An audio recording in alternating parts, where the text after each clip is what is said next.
ఎండు ద్రాక్ష విలువ ద్రాక్ష కంటే ఎన్నో రెట్లు ఎక్కువ ఉంటుంది. ఎందుకలా ఉంది?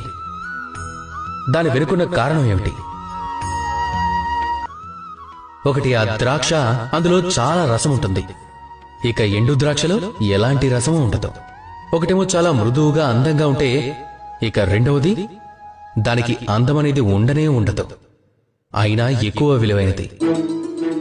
అసలు ఇలా ఎందుకు జరుగుతుంది? కేవలం ఎందుకు జరుగుతుందంటే ఆ ద్రాక్ష కొన్ని నెలల దాకా ఎండను భరిస్తుంది, కష్టాన్ని సహిస్తుంది. అప్పుడే ఆ ద్రాక్ష ఎండు ద్రాక్షలా మారుతుంది. ఇక జీవితంలోని కఠినమైన ఎండను ఎవరు భరిస్తారో వాళ్ల విషయంలో కూడా ఇదే జరుగుతుంది. వారి విలువ కూడా దానంతటదే పెరుగుతూ ఉంటుంది. మీ జీవితంలో మీ గుణాలు, మీకున్న ప్రతిభ చాలా ముఖ్యమైనవి.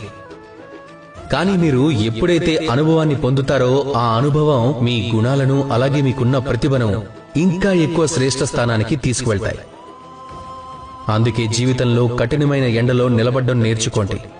ధైర్యంతో కఠిన పరిస్థితులను ఎదుర్కోవడం నేర్చుకోండి. ఇదిగో ఇదే విధంగా అనుభవాన్ని పొందగలుగుతారు.